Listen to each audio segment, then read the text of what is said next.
Assalamu alaikum, and welcome to another episode of the Chocolate Shake. Alhamdulillah, Alhamdulillahi Rabbil Alameen. That is, praise be to Allah. All praise is due to Allah, who is the Lord and cherisher of this universe. Well, we are now about 10 days in the holy month of Ramadan. And for the movement, that is for the believing people, we're starting now to feel the process of our purification. The purification of the mind, the body, and the soul. And as a direct result of this, I've been flooded with some ideals for this channel of mine. So I've jotted down probably 7 ideals that I would like to talk about in the next few days. But for today, inshallah, that is Allah's will, I like to deal with the importance of our voices. Having a voice is very important and necessary for full maturity. It is how people understand who we are and what our limits are. It is the greatest instrument of self-expression and the most profound way to influence others around us. And for this reason, we must cultivate it, moralize it, and protect it. All right? So the voice, how it is that we express ourselves to the world. It's the voice. That's how it is that people understand who we are and what our limits are. You can't understand a person unless they start to speak. They have to use their mouth, right? They have to speak. And as we start to speak, people start to understand where we are and what our positions are in this life. So it's very important to have that voice. So for the young people who listen to me, right, for the younger ones in our audience, make sure that you always put time and attention in cultivating your voice. Make your voice beautiful. Make your voice stand out. Make your voice firm. And make sure it is your voice that set the limitations. That very voice of yours is what makes you attractive or unattractive. It's the very thing that makes you attentive or makes you a person that's unattentive, right? It's your way of spreading your peacock wings. You know, the male peacock has long feathers, right? And when he wants the attention of the females, what he does is he'll walk into a group of other peacocks and then he'll spread out his feathers. And the feathers are very colorful. The longer the spread and the more colorful the feathers, the more attention that peacock gets. And the more females that peacock gets. So it's part of the nature of the peacock to know how to do a presentation with his feathers. And what we're saying here is for the young male especially, this voice of ours is how it is that we command attention and respect. Now, of course, when the Sheikh is talking about attention and respect, I'm talking about the good attentions, those positive things, because we know that our voices could also be negative. And we'll talk about the negative aspects of that in a minute. But we want to cultivate a good voice so that people understand who we are and they take us seriously. And we ourselves understand the attention that needs to be paid to cultivating a good voice. That's how you're heard. That's how you become man. That's how you become something that's to be taken serious in this world, or seriously in this world. When people hear your voice. So the positive voices that are strong, they get heard. The voices that may be positive and that are weak can get passed by and unheard. So we have to become flat-footed about how it is that we express ourselves and make sure that the world hear who we are. Now, in previous videos, we talked about how it is that you emulate and imitate those persons who are the moralists, those good people in your life who are worthy of that imitation. So now we're saying that likewise, we have to learn how to listen to those people who have those beautiful voices, those profound voices, the voices that move and shake in this world, but those voices too that are moralized. We can't listen to everybody's voice. The good voices, we want to take them in, just drink them on down, right? All of these, think about Dr. King, Dr. Martin Luther King Jr., our civil rights activist, or our brother, Minister Malcolm X, who was a human rights activist from our tribe, the Black Americans. Think about their voices and how they spoke and what they said. And look at the impact that they've had on our world, not just our tribe, not just our nation, but the whole world. I myself have had the opportunity to travel about. And I've been in Europe and I've been in Africa. And I've seen pictures or murals on walls of Malcolm X and Dr. King. And oh my goodness, I'm so proud when I see it. I've actually went to Iran. And in Iran, they actually have a major boulevard named after Malcolm X in Iran. Because of what? Because of that voice. Dr. King, known all over the world, just as Mahatma Gandhi. Because of what? His voice, right?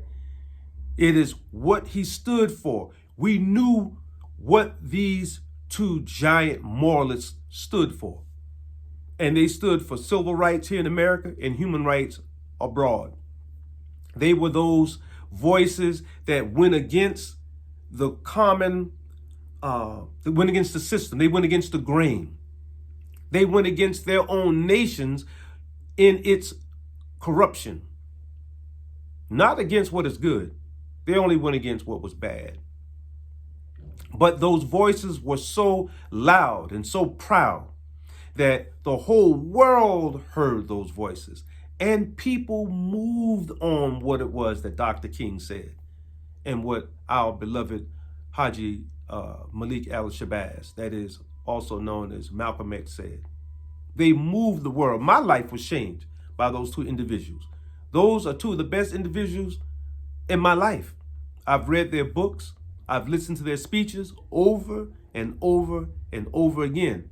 And they've had an effect on me, as they've had on other people in the world who are also trying to be good people and who are also trying to be God-fearing, moral brothers and sisters. That's the power of the voice. Now, there's a flip side. There's another side. There's the dark side of the voice. And these are voices that we might hear in popular culture right now.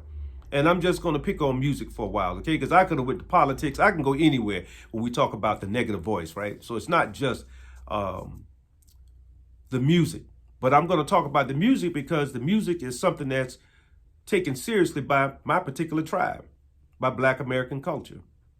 And popular music right now, I think we're probably at the worst stage of it before whatever happens need to happen.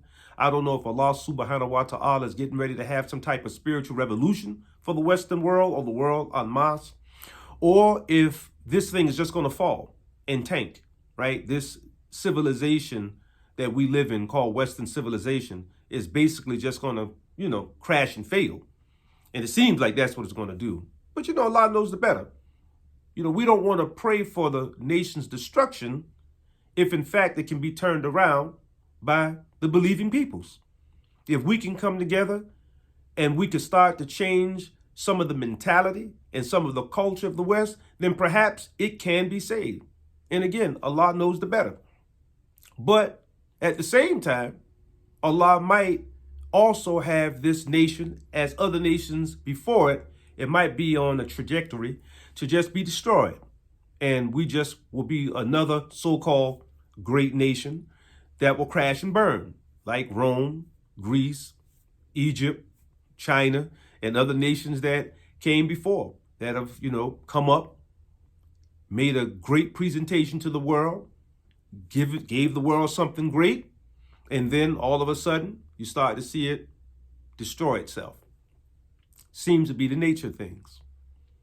But going back to music and why I chose music to talk about the negative aspects of the voice is because rap music is something that came with my generation, right? The generation Xers and perhaps maybe some of the later boomers. We were the ones that started rap music. And this rap music, or what might be called hip hop culture, has spread all over the world. And I'm a part of that. I grew up in that. When I was born, this was a part of how I was born, the Generation X's. And we cultivated that music. When it first came out, it was made beautiful. Of course, it was just party music. It was just music to basically relax us after you work all day or you saw your parents work all day. All of the stress and the pressures that came to my particular tribe, the Black Americans. We use music as a way to calm, right? Music has always been that thing to soothe the beast. So we would calm ourselves with the music and we would party with the music. Then all of a sudden, once it started to make money, after everybody trashed it initially, and people started to understand and recognize, hey, what's going on over there? What's happening with the music? All of a sudden, we see all of these proud black men, young black men, basically boys, teenagers, coming out of all of these American ghettos, and they had a voice for the first time outside of playing an instrument, jazz music, or maybe the religious music, the church music, right? All of a sudden, black men had a voice. These young black men were able to tell their stories about how they felt about things, where they were from. They were able to express their ideals about economics, about women, about religion, about culture, dress, the way they dress, the way they drive, how they made their money. For the first time, young black men had an opportunity to express themselves. Initially, nobody wanted to hear it. Then through time, all of a sudden, somebody understood we could make some money off of it. And the people who have the money started now to exploit these young brothers and the sisters too, to add them in. But I would say that hip hop culture, basically, it evolved as black male culture. So we need to just, call a spade and say what it is. And of course, our dear sisters, as always, they would tag along. But males are the leaders of the culture. And this is one of the expressions. The voice is one of the expressions of the leaders of the culture, right? You start to know what the culture is and what the people are about by listening to the males in the culture. These are the leaders.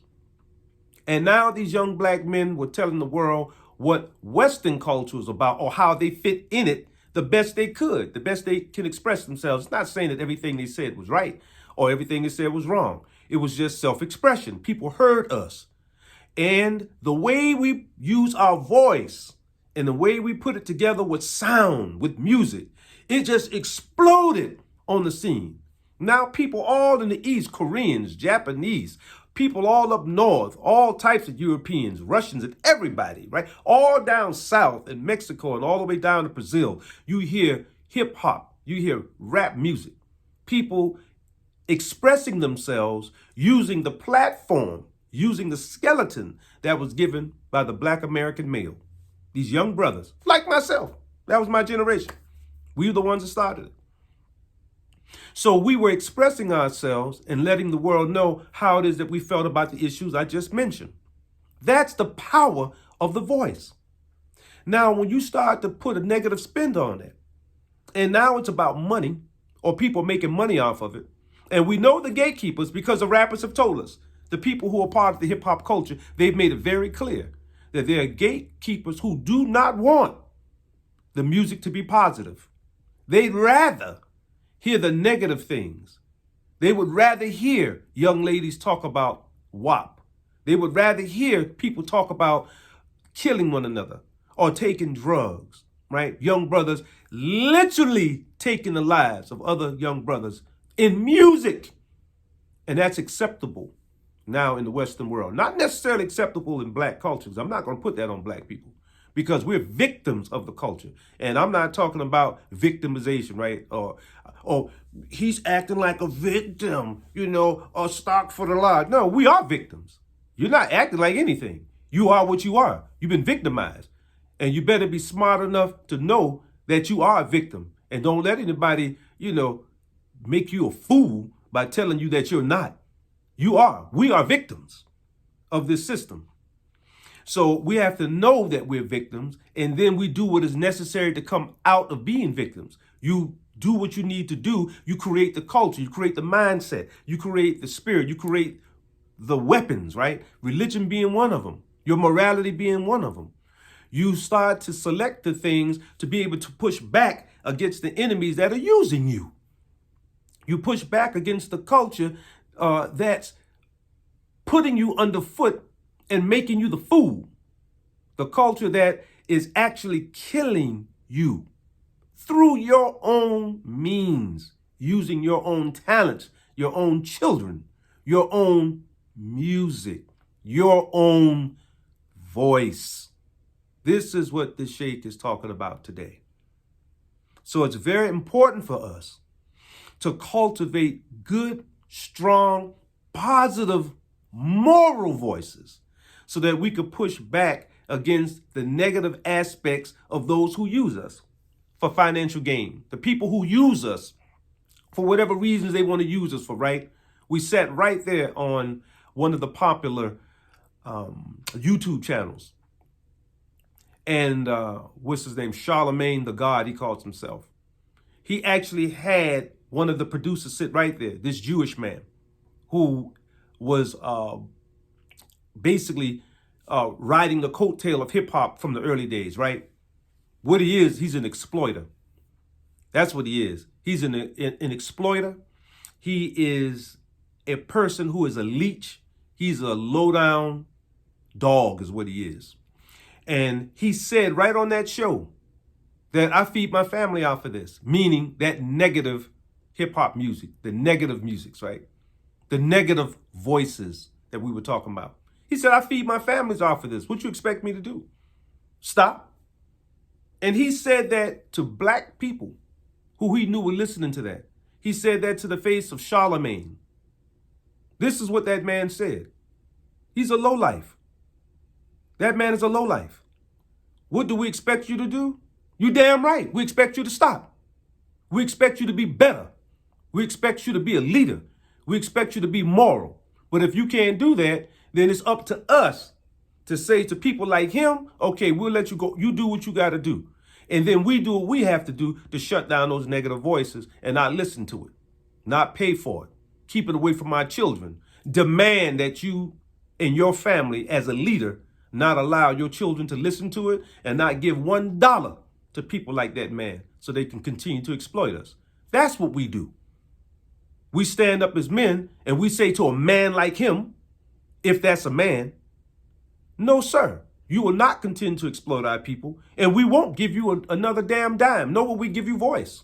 We'll shut your voice down. That's what we'll do. And then brothers who are on the underground scene, these underground, beautiful underground rappers that I've listened to, the hip hop culture that has now been pushed underground, then we raise them up, right? We start to give them the support and let them know that this is what we want to hear. The positive things, the hip hop, the music, the voices that lend to Allah and the messengers. The voices that talk about God and those beautiful prophets that he sent. Or those beautiful human rights activists and civil rights activists.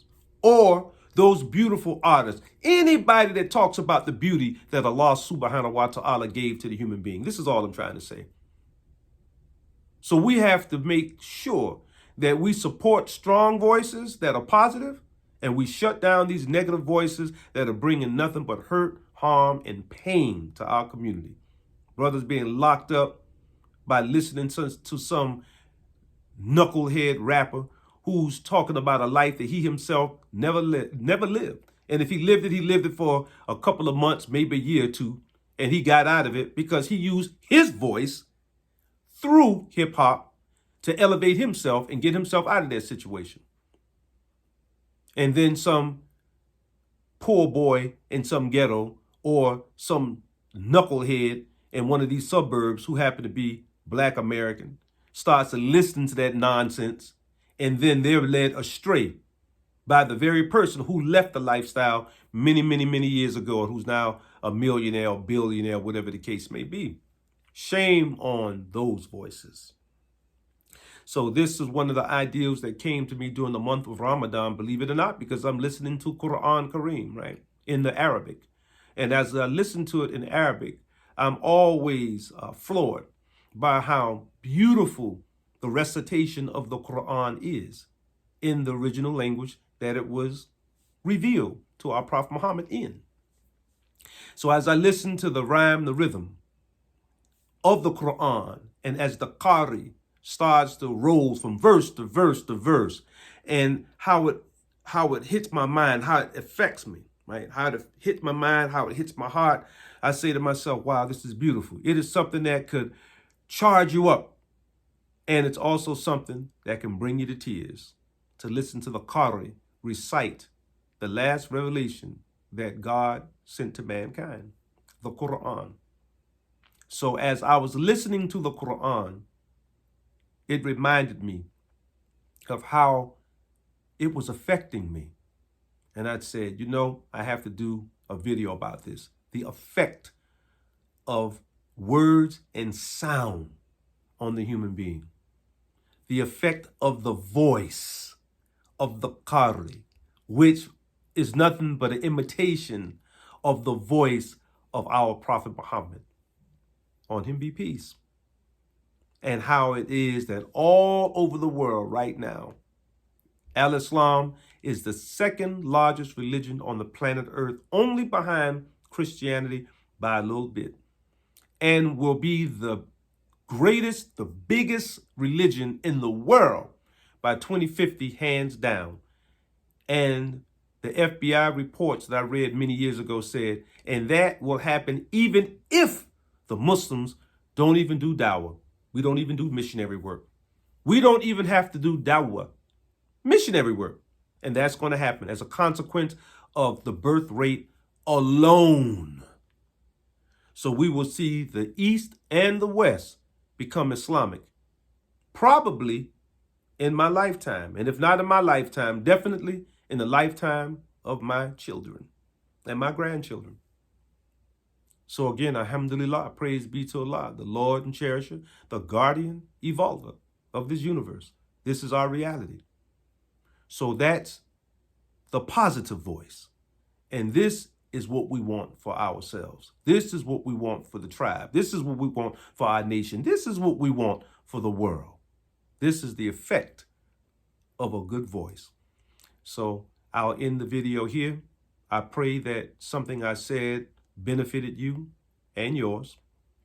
And I'll continue to dole out some of these videos during the month of Ramadan. Like as I said earlier on in the video, I probably have about now 6 more ideas, and I'll share them with you. Y'all take care out there. We love you. Assalamu alaikum.